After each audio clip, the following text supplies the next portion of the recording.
नमस्कार दोस्तों, अपने YouTube चैनल पर मैं आप सबका स्वागत करती हूँ और एक लाचारी गीत सुना रही हूँ। आप लोग को ये गीत कैसी लगी आप लोग को कमेंट बॉक्स में बताना।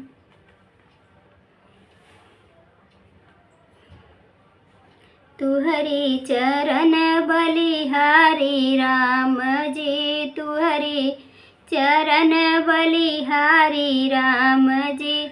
काहे बकुलवा उजर पंख के, काहे बकुलवा उजर पंख के, काहे कोयलिया काली राम जी।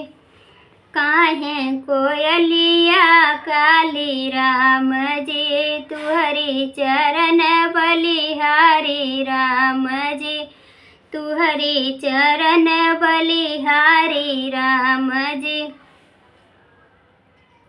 धर्मी बकुलवा उजर पंख के, धर्मी बकुलवा उजर पंख के, पापी कोयलिया काली राम जी, पापी कोयलिया काली राम जी। तुहरी चरण बलिहारी राम जी, तुहरी चरण बलिहारी राम जी। काहे गंगा धीरे बहतु है, काहे गंगा धीरे बहतु है, काहे यमुना ललकारी राम जी, काहे यमुना ललकारी राम जी।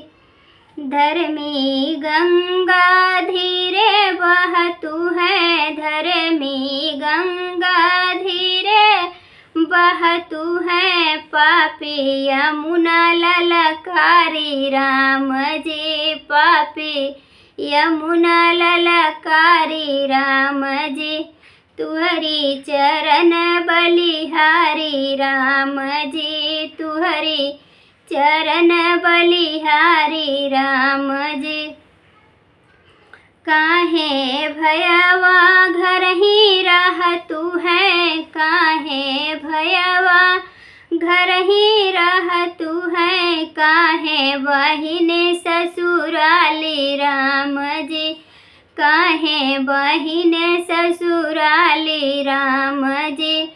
धर्मी भयवा घर ही रहतु है, धर्मी भयवा घर ही रहतु है, पापी बहिने ससुराली राम जी, पापी बहिने ससुराली राम जी।